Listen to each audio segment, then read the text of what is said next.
Hey folks, it's Ray with Taste Radio. Right now, I'm honored to be sitting down with the one and only Jay Shetty. Jay, great to see you. Hey Ray, it's great to see you as well. Thank you so much for this opportunity. I'm really looking forward to it. Yeah, me too as well. I don't typically record on Friday afternoons. We're here on the East Coast. You're on the West Coast, Pacific time, so it's still the morning for you. And when I was driving over here, I was thinking to myself, geez, does everyone look at a Friday as being like the best day of the week because we're coming up on the weekend? And I know so many people are just like, hey, I can't wait to get to the end of the week. But I would think for someone like yourself, every day is like a Friday. I am very grateful and fortunate to do what I love every day. So there's definitely a joy and a passion and a sense of happiness that comes with every day. And at the same time, I'd be honest and say I work extremely hard. So I also look forward to having some time off, taking a break. And I see them as the same thing. I was saying this to a team member a couple of months ago, probably just before the holidays. And I was saying that to me, rest is as much a part of work as work is a part of rest, in that I like to use my weekend to refuel, to renew, to refine my mind, to give my brain some time off so that I can actually be productive, effective, and creative next week. Because if I don't do that, then there's only so far you can get with continuing to push your brain and push your mind and push your body. So even though I do love what I do every day, and I am fortunate to have that set up, I still genuinely do look forward to seeing my friends this weekend, playing a bit more extra pickleball, which I'm in love with right now, and just being able to sleep in. Like my weekends, I definitely allow myself to get a bit of extra rest, and I value all of that. So I'm the same as everyone too. Do you appreciate boredom? I had a colleague once who told me, Ray, don't underestimate the benefits of boredom. Boredom is totally underrated. And I think, folks might misunderstand it as being, oh, well, being bored means like just being a lazy slug on the couch. No, I think it's like what you said. It's a time to rest, reflect, and refuel. But I don't know. What are your thoughts?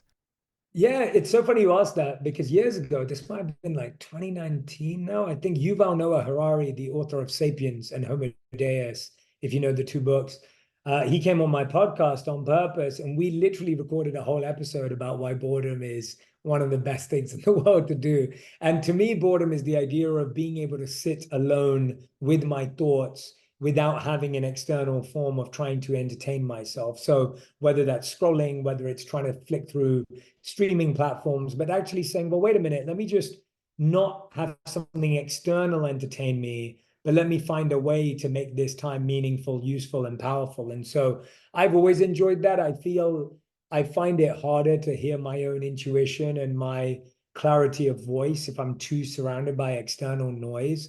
And so I count boredom as that's how I define boredom. And I think everyone has their own definition and is allowed to have their own definition of what that means as well. Yeah, there's typically a negative connotation associated with boredom. But if you think about it in a positive light, it could be a good thing.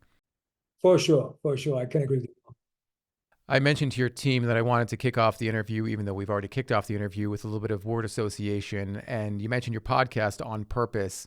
I'd love to hear what you think of when you hear the word purpose. Oh, wow. What a great question. You want them to be quick, right? You want like quick responses. I would say if you can say something in under 10 seconds, that would be ideal. And a word or a sentence, so you don't mind. You're happy for Word or me to. word or sentence is fine. When I think of the word purpose, I think of using your gifts and talents in the service of others. That's what I think of when I think of purpose. How about love? I think of love being heartfelt and genuine, Authenticity. being being who you are with everyone is different. Leadership.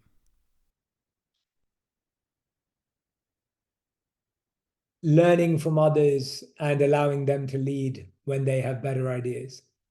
Happiness. Overrated. I'll let you off the hook here. Entrepreneurship. I can explain it if you want. Entrepreneurship, a new passion, a new passion. Can I go back to happiness for a second? Why is happiness Of course you overrated? can. You go to, I feel like the reason why I think happiness is overrated, and I know that hopefully I don't want to say that to upset people. I think it's more that I found happiness to be a difficult thing to look for in life when you look at the natural cause of events that most people are going through. So you lose a loved one, hard to find happiness. You have a miscarriage, hard to find happiness. You turn on the news, hard to find happiness. And I find that the search for happiness almost creates a unhealthy experience of, well, I'll never be happy. Where can I find it? I don't see it anywhere. And I feel that looking for purpose, looking for meaning, looking for service, looking for peace, looking for the ability to support and care, I feel like those are far more worthy pursuits that actually lead to a feeling of happiness. But if happiness becomes the billboard sign and the neon sign that we're chasing, it can become a really painful experience. And so I found looking for purpose, service, meaning to be far healthier pursuits that actually do lead to happiness. And that happiness is a happiness you can always hold on to and keep, and it's yours. Whereas I think the way we've talked about happiness generally in the world is pleasure or moments of fleeting happiness, which I think we all are kind of tired of and don't want to settle for. So that's kind of why I use that word. And hopefully it was, yeah, hopefully something more surprising too. Yeah, it was wonderful. And thank you very much for expounding on that. Let's tie the last two words together, happiness and entrepreneurship. I hope that becoming an entrepreneur has given you happiness, particularly as an entrepreneur in the beverage industry. You are the co-founder of Juni, which is a fantastic brand, very exciting brand, and very exciting to hear that you just recently got into all Sprout stores across the United States. So congratulations on that. Thank you so much. Yeah, it's wonderful. Tell us a bit about the origins of Juni and why get into the tea business. Yeah, absolutely. No, and we're so excited about the 400 plus Sprout stores that Juni's now in, and so grateful for that partnership. But yeah, going back, it's really interesting to me that from a very basic point of view, my wife and I are both British Indians, and tea is so British and so Indian, and in so many ways. But on a very deep level, when I was growing up, one of my fondest memories is time that I spent with my mom. And both my parents were immigrants to England, and they both worked. And my mom especially, she was the sole breadwinner of the house at times. She used to make us breakfast, lunch, and dinner. She'd pick us up from school. She'd drop us to school. She'd do our homework with us, me and my younger sister. And I didn't always get a lot of time with my mom. But I do remember still feeling very loved and her being very present. And that all came down to when she'd pick me up from school or pick me up from daycare, we'd sit down together and we'd have a cup of tea together. And it'd usually be an herbal tea, like a lemon ginger, good for my immunity to protect me from the cold of London. And we'd sit down and she'd say, "How was your day? How was school? How did it go? What did you learn today?" And even though she was out meeting clients in the evening and busy during the day, I remember that time with her made me feel her presence. And so I started to equate tea with care and with love and with presence. And that took me years to realize. And then when I met my wife and we started dating before she was my wife, her family has a ritual that after every meal, they will all sit together, have a cup of tea, and talk and share stories and laugh and put the TV on and hang out. And it became a ritual for me and her when we came together. And then during the pandemic, my wife would literally mix herbs and spices and make teas for digestion, make teas for stress, make teas for immunity so that we could protect ourselves, to be healthy. And she just had this art and this gift of finding flavors and finding things that were really beneficial to us. And so tea's been a part of both of our lives since we were young, before we knew each other. It's been a big part of our relationship. And we wanted to create a product and create a brand that could introduce people to things that tasted good, to things that were good, and things that felt good for them.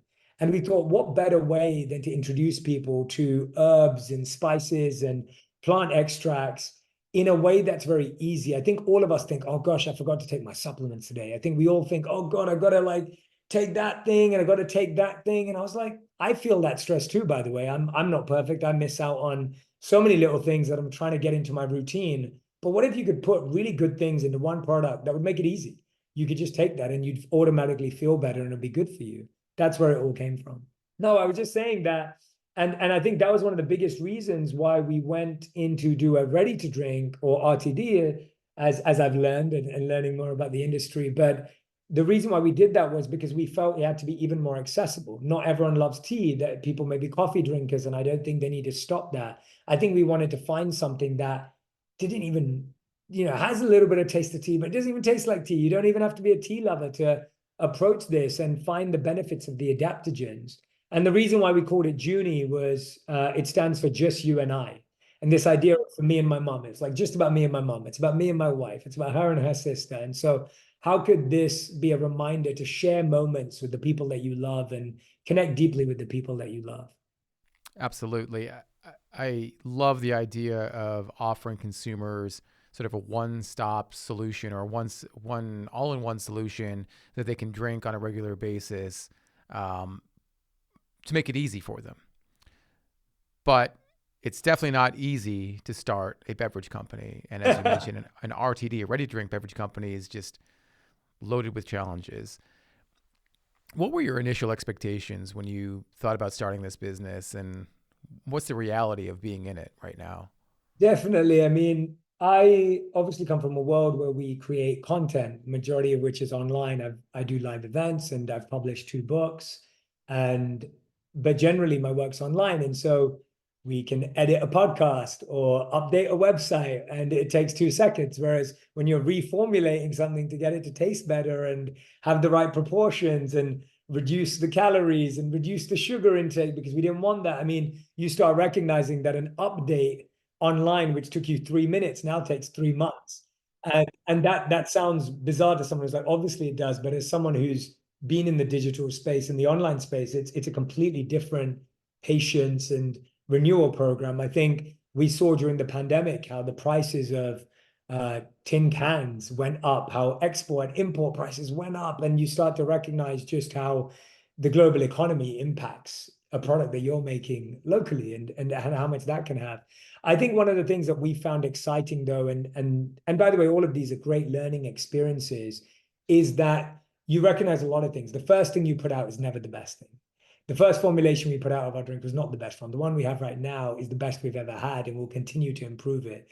For us, it was really important to make sure that it had ashwagandha, that it had lion's mane, that it had reishi mushroom, but that you wouldn't even know that those are in there and that it would still taste good. But we also wanted 0 grams of sugar, because that was a big priority to us. We wanted people to have a sweetness without having that. So I think for me, what I've learned through this process and what I get excited about is that there's so much great feedback from our consumers. There's so much great feedback from our audience. It's a really exciting time to be in this space if you know what you're doing uniquely. And I think we've always known that. I think we were always a tea.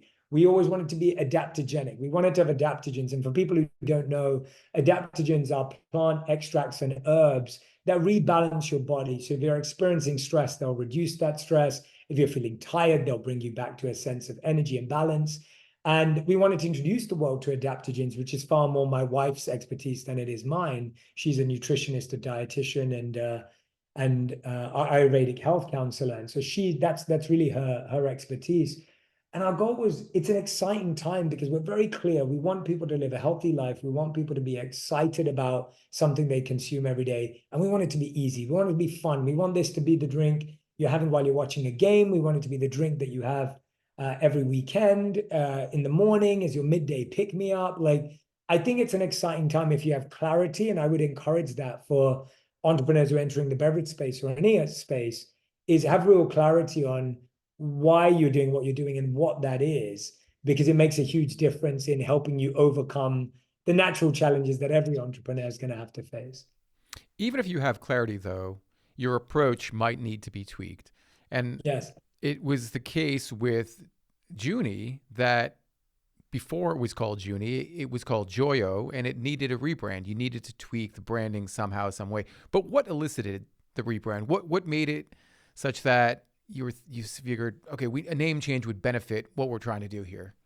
Yeah, I think there were a lot of things. I think when we first planned the design of the cans and everything, we had this beautiful amazing artist in France designed the icons for each of our cases.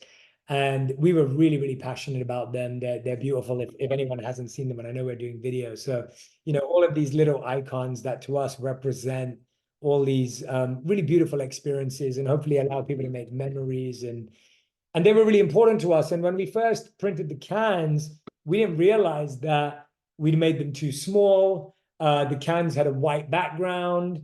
You couldn't really see them. They didn't pop off the shelf. And like, it's almost like you have this view of what makes a brand look cool. And then you actually see it on the shelf when it's real and you go, oh, wait a minute, that doesn't look like anything we wanted it to be.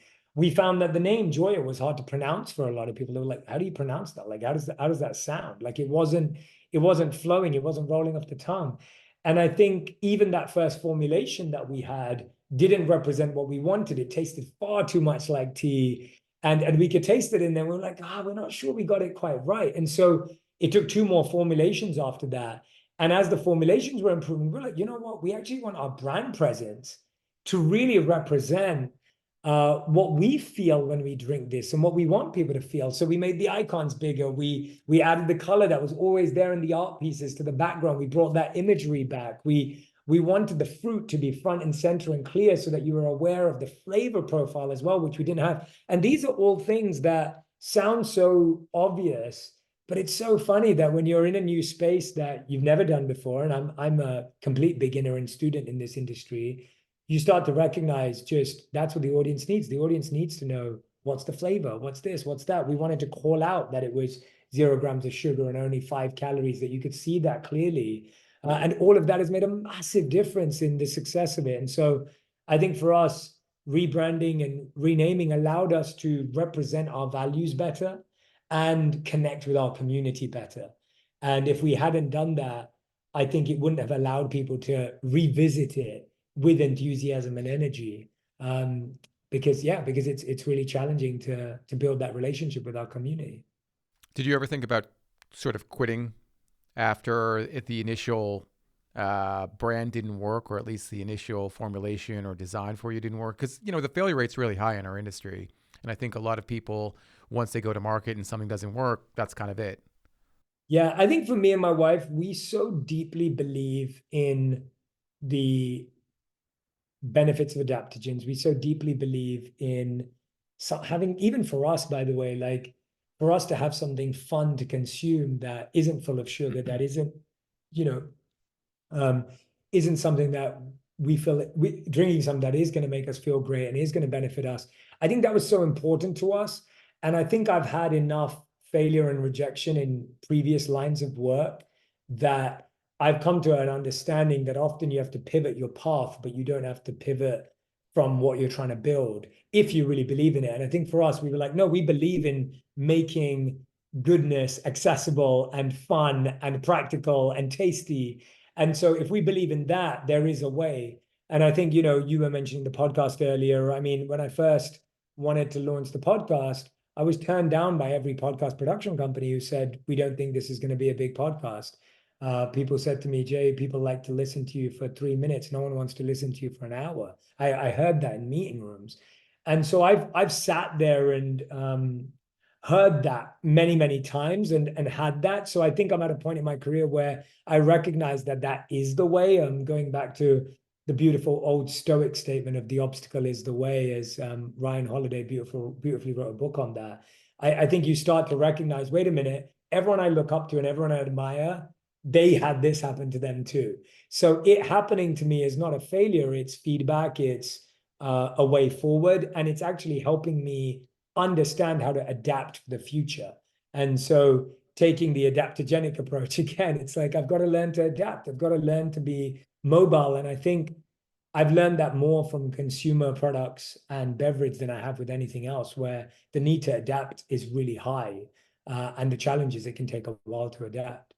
And the need to surround yourself with good, trustworthy people who have the experience, who have the know-how in the industry that you're operating in. It's kind of difficult in food and beverage because there's just so many people who are out there, some of whom might say they have a certain type of experience or can help you in a certain way and really can't for one reason or another. That's not to say they aren't good people. It's just they're not the right fit for you or your brand. How did you find the right people to surround yourself with such that you could develop and scale Juni?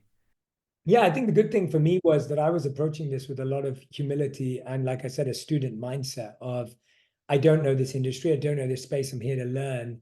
And I think you have to, for me, there's three things that really make a big difference when I'm making these types of decisions. The first is energy. Do I feel that we're energetically aligned? And what I mean by that is values. Are our values aligned? Do I feel a sense of we believe in the same mission, that we want to make the world a happier, healthier, and more healed space? These are values that are important to me and my wife. And that's where I look at the first gate or the first door.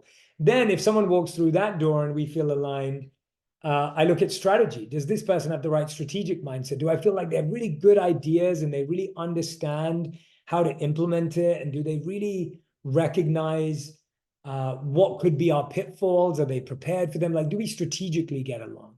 And the third one is, do I feel like they're going to get along with other people in the company as we grow? Are they people that people are going to enjoy being managed by? Is this person's going to lead people? And so energy, strategy, and management have always been three very big focuses for me whenever I'm evaluating. And by the way, I think people are evaluating me too. I think people have different visions and dreams. So it's not that my values are right, but they're right for me.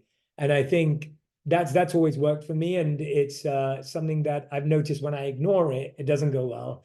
But when I implement it, it seems to work. Well, the good news is that you come from a place of fame and reach that a lot of entrepreneurs don't have. I mean, how do you incorporate Juni into, say, your podcast or into your Instagram post where you have 15.3 million followers on Instagram? How do you do it in an authentic way? Yeah, so we added Juni to our podcast from day one as, because I actually use it as my podcast pick me up, as I call it, because my podcast require me to, sometimes I interviews are like 2-3 hours each, and it's like being present and being focused. And I know that halfway through my day, I need to have a Juni to like just feel focused again. I think a lot of people can relate to that. We all have that energy slump, but we don't always want that sharp sugar high and a fall again. And so Juni's become a great partner for me in that time of the day as well. And I think to me, it's been a natural integration because it's something I'm drinking during it.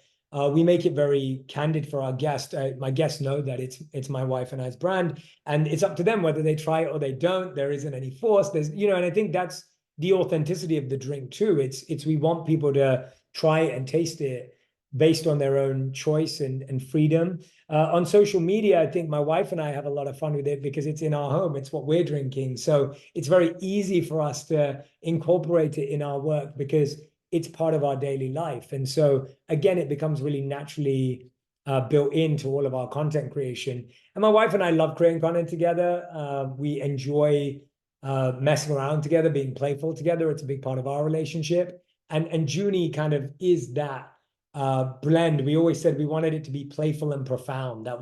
That's how the yin and yang of like, it's playful, it's fun, it's tasty, it's healthy, it's easy. At the same time, it's really good for you. It has all these other amazing herbs that we want to introduce people to so that they can become more aware of what's good for them and what's available to them. So it has this playful and profound concept. And so we've tried to, I think for me as well, I've been very mindful to only share it when I feel like there's really powerful things that we're doing, moments.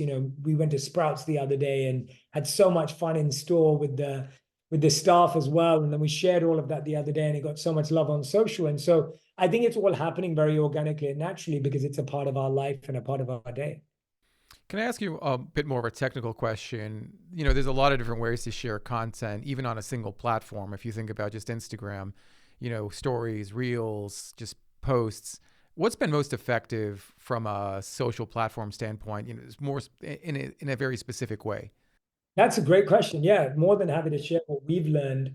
I found that so Reels provide reach from a strategic social media point of view, whereas sometimes static posts have stronger engagement because more people stop and they don't have to stay there for 30 seconds, right? Like if it's a picture or a quote, people get the point, they can leave a comment, they can answer. So I would argue that they both have their merits and their challenges. What I've found is that when you want to make an announcement and you want people to be aware of something, I found that a static post is far stronger because You can engage in the comment section. People get it straight away. They don't have to watch something to understand it. It's like we're now, in Sprouts, we're in this space, whatever. It's clear. Everyone gets it in 2 seconds instead of watching a 30-second, 1-minute explainer. So I find like if you're trying to help people understand something fresh that's happened, that is an event or a moment, a static post is really powerful. Reels are really fantastic when you're trying to tell a story. So if I'm talking about the benefits of Juni, if I'm talking about when I use Juni, if I'm talking about Juni being a part of my interactive day and how it can be a part of my lifestyle, then I found that to be really, truly powerful to just have a reel. I've also found that generally, and we don't do a lot of this, but I found that, the communication of like just what the product isn't something people like to engage with. It's how it fits into their life, and understanding how someone is going to use this product naturally is such a big part of how people need to connect with any product. And so often I find that we're so excited about telling people about a product, but people don't need to be told. People get what it is, but they need to understand why they need to use it, where they can use it, how they can use it. And it's helping your customer understand what time of day is this great for them? Like, why is it perfect for them before or after a workout? What is it a replacement for if it is one? And so I find like that kind of education, I think a lot of people, we expect that people should just understand this is good for them, but it's almost like we have to take the time to educate your community, because everyone has very little time. Everyone has a lot of choices now. And so we have to educate people. And naturally, the people that are engaging with you are the ones who are going to choose to use that product. I'm sure at this point you've heard the rule of sixes. I think it's what it's called in the beverage industry in particular. It's you have to be able to get someone's attention within 6 seconds, and they need to be able to see it from a shelf from 6 feet away, which is sometimes quite challenging. It's a lot harder than it sounds. It is. Yeah. It's funny. I was just thinking I had read something about you where you worked at Accenture, the accounting company, about a little over a decade ago, and you worked in social media strategy, which I don't know how much of that is applicable, 12 years later, but I don't know. It seems like you know what you're doing. I learned a lot. Yeah, so social media was new in the corporate space at the time. And so I was part of the program at the company that was learning about it so that we could help our clients with it. And it was all part of the digital strategy growth inside of Accenture. And I think that so there's two types of understanding, right? There's the social media understanding of the technicalities, as you rightly pointed out, and that changes every 3 months, if not quicker. And so the technicalities of reels, stories, comments, views, engagement, that's changing every 3 to 6 months. So your brand and everything has to be pliable and moldable and has to pivot consistently. But I think human psychology and human behavior is far more stayed similar, right? You see those old pictures of everyone on the buses with their newspapers out. And now if you looked at that today, it would be everyone with their phones out. And 30 years from now, it'll be everyone wearing VR goggles, right? Whatever it is. Like the point is human behavior doesn't change that much. It just changes in format. So I think it's also, I would encourage any creators to understand human behavior and human psychology. Because that's like, if I want to help someone change their habits, if I want to help someone really improve their life, that isn't about marketing and tactics and technicalities. It's about me understanding how hard it is to change and how difficult it is to break a habit and build a new one, and how much pain we all go through when we're trying to transition and become better. So I think we sometimes get lost in the technicalities and lose out on what human transformation requires. And to me, I try and start from there and then understand the technicalities and the strategy. You're trying to figure out how to get more people to drink Juni, and more specifically to drink adaptogens and to just make themselves feel better. As you noted, it's really difficult. You expect people to know what this product is, but they don't necessarily do. And for a product like yours, where you kind of sit in this intersection between functionality and refreshment, what is most motivating? What have you found as being most motivating to consumers? And how do you dial into that? Yeah, I think flavor will always trump everything, and that's been a big priority for us, right? Like I think we don't want to do. I think all of us don't want to do something just because it's healthy, right? It's like if the gym is not fun, you're not going to get to the gym. Like it doesn't matter how we all know going to the gym is good for us or working out is good for us, but we don't do things just because they're good for us. We do them because they feel good too. And so to me, flavor is really important. We've really prioritized that, making sure that our flavor profiles, our flavor blends are tasty, they're refreshing. As soon as you take a sip, you're feeling that already. We want that to be a priority. We then looked at function. We don't want things to just taste good and not be good. There's plenty of that available. We want it to actually be good. So we've got the ashwagandha, we've got the acerola cherry, we have the reishi mushroom, the lion's mane, we have the adaptogens, which are our core functional benefits. And so that comes second for us. And then the third part is we want the brand to be fun and appealing. And so flavor, function, fun for us has been a really good 3F model and formula in order of our priority. Because I think when you prioritize the flavor, you're saying you're prioritizing the human mind. You know, the human mind wants something to taste good. Function is at the core of who we are, and fun is kind of what me and my wife have with this product, in building it and creating it and sharing it with the world. We don't want it to be a serious thing, and we don't want it to, we don't want it to be so serious that it's like you can't have it for fun. We want it to be something that you're engaging with for pleasure as well. And so those three things have been big motivating factors for our community that have really responded, and we've been really happy as well because it sits with our values. Flavor, function, and fun. Those are three terms I've heard associated with an up-and-coming segment within a huge category, that of better-for-you sodas. And Juni is a sparkling tea, and I love sparkling teas, but it seems like a bigger opportunity might be trying to tackle that soda business. Have you ever thought about getting into CSDs?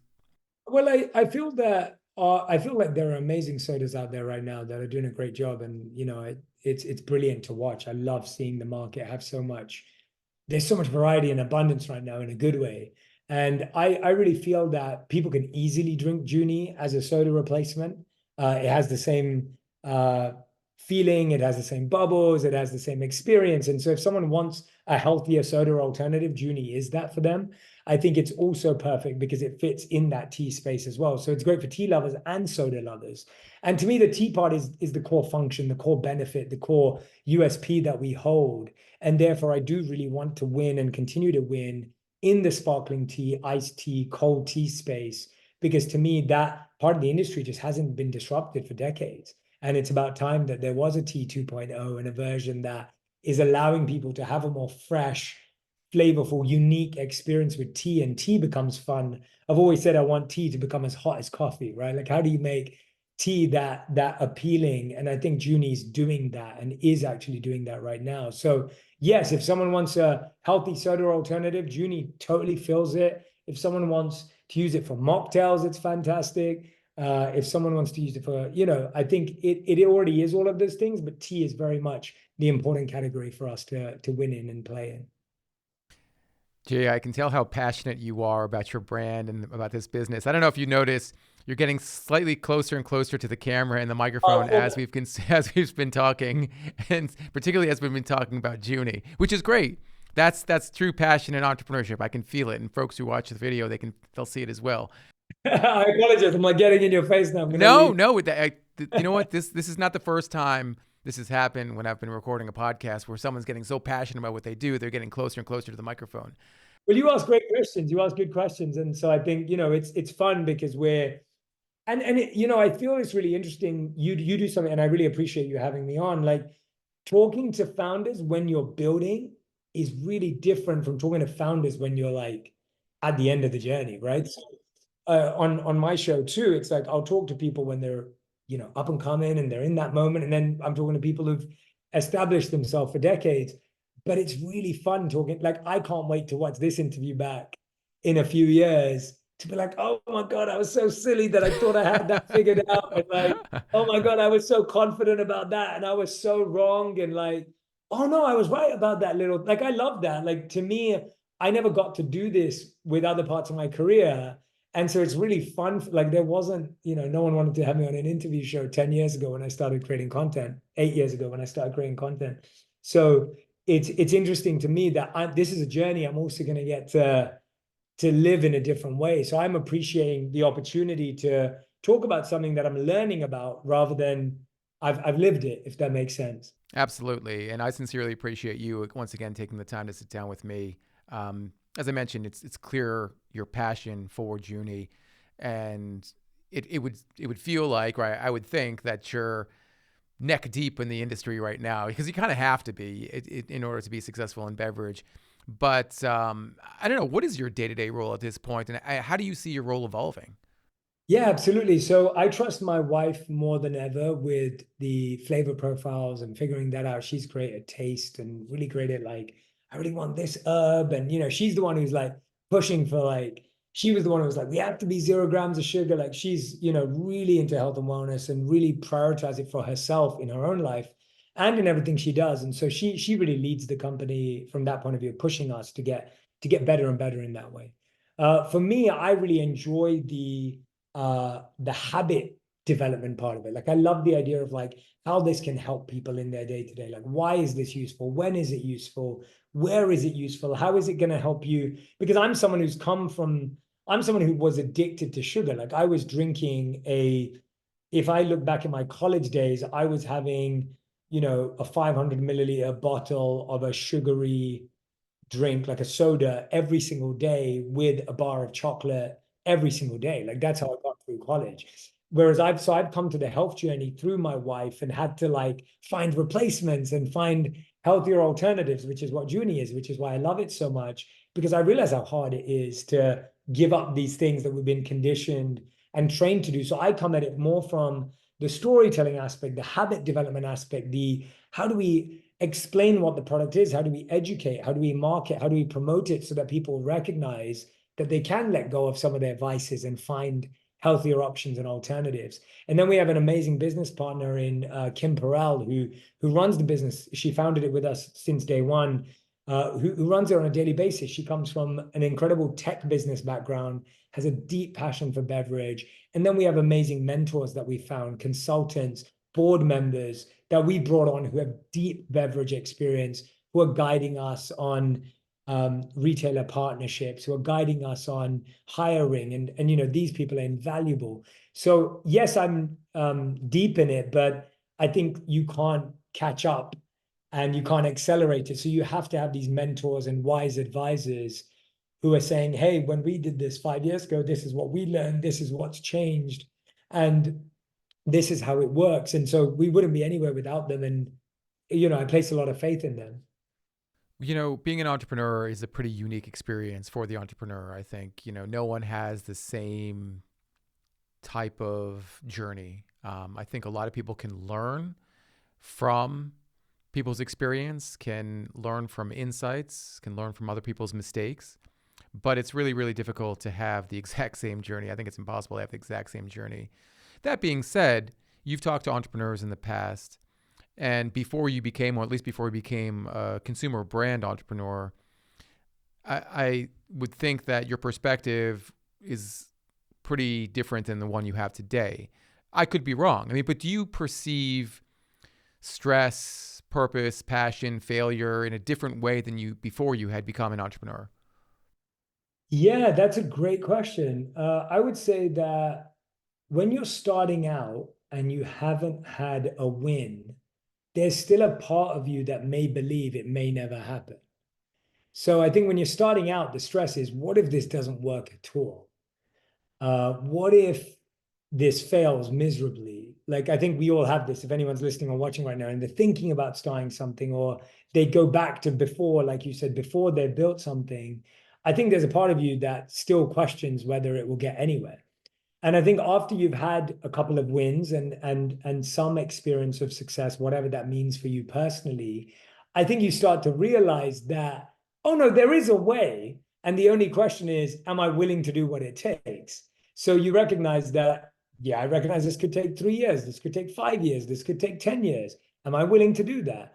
Oh, it's going to take recognizing we need this skill set and building this team. Do I want to do that? And now it becomes more of a like, I know it's possible. Before I didn't think it was possible. I know it's possible to make this a success. Am I willing to do what it takes? And so you do develop a different relationship with stress. So that it's not that you don't experience stress, is that you're experiencing it through the lens of, do I want to take on that stress? And I know what kind of stress it requires versus I have a stress of, is this going to work at all? And I think that it's not that it's easier than before. It's still as hard because in one sense you have more to lose and all of that. But I think when something's coming from a place of love and joy, like Juni is, it's almost a it's almost fun for me to try and figure it out. I'm enjoying the challenge of I don't know. And I revel in the uncertainty. Like I like the uncertainty because it takes you back to square one and gives you a feeling of I'm learning, I'm growing, I don't know, it's exciting. Whereas if we all did something that we knew everything about every day, it kind of becomes boring. And boring not in the boredom sense that we discussed earlier, but you're not, I think humans are wired for evolution and growth. Survival has been at our core. It's why me and you are alive and breathing today.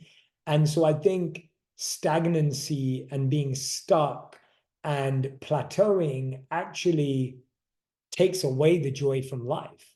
And so for me, when it comes to business, this is exciting because I don't know. It is uncertain. I have no idea, but I've learned to enjoy that stress because it's what makes me feel like I'm growing. Okay, so three things. Number one, this has been a brilliant conversation. And I can honestly say, after doing 500 plus episodes of our podcast, this is one of my favorite ones. Thank you Oh, so much, Jay. Really, really appreciate your time. Two, for listeners or viewers who have not tried a can of Juni, you should definitely go out to a Sprout store if you can and get some. It's fantastic. Or if you're going to Expo West, check out their booth. But definitely at Expo West, if you have an opportunity to meet Jay, as I hope I do, I know you'll be at the event. So very excited for that. yeah, I'm so excited for Expo West. We did Expo East last year, and first time at Expo West. That was my first time at Expo East. Very excited to be keynoting, and I'll be at the booth as well. Ray, I'm really excited to meet you. I look forward to that. It's always fun to meet someone in person after you've connected online. But yeah, please come and see me at the booth. Come say hello. Come drink some Juni with us, and come along to the keynote if you can. But it's going to be a great time. So yeah, look forward to meeting lots of you who are listening. And thank you so much again, Ray, for allowing me to share my passion for Juni. Jay, it's an honor, honestly. Thank you so much again and look forward to seeing you at Expo. Thank you, Ray. Appreciate you. Thank you.